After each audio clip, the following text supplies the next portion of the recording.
Jadi panggillah kita ejen Cina, saya tak peduli. Sekarang ejen Jinping. Tidak. Tun Razak bawa delegasi. Salam dengan Mao Zedong. Siapa Mao Zedong? Bapa komunis. Nabi orang komunis ni.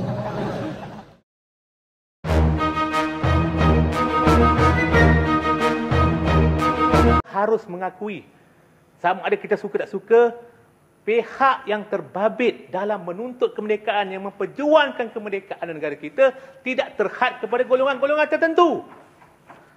Jinping ada dia punya sumbangan.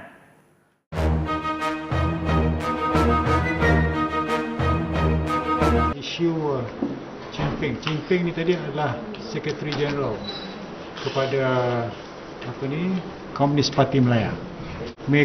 Dia ni tadi adalah tujuan dia tadi adalah untuk menjadikan negara ni negara komunis. Jadi bagi saya dia bukan seorang pejuang untuk memerdekakan negara.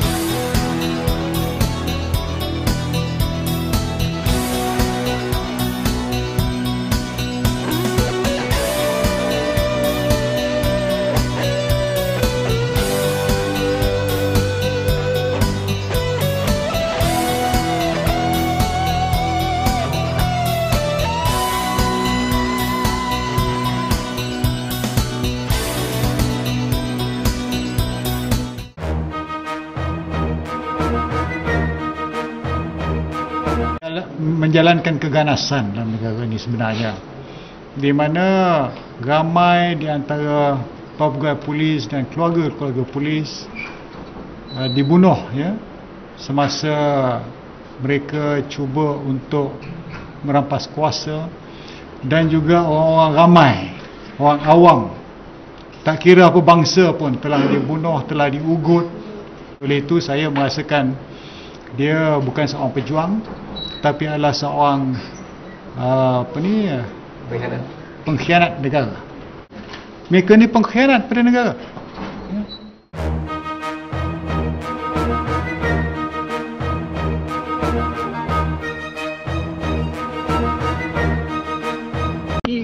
Tanah ni kita punya. Apa tujuan yang dia nak masuk tu?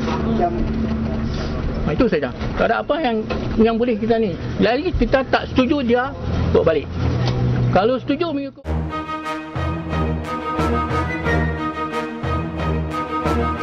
Kalau kita lihat, pernah dulu Tengku Abdul Rahman cuba berdamai dengan dia untuk sama-sama mencapai kemerdekaan. Mereka telah mengadakan baling talk, tetapi dia tidak menerima. Oleh sebab itu dia memilih jalan untuk menentang, untuk mewujudkan negara ini sebagai negara komunis. Kalau dia nak bersama-sama dengan Tengku Abdul Rahman itu, dia telah bersetuju untuk meletakkan senjata untuk bersama-sama kita merdeka dalam keadaan demokrasi, tetapi tidak.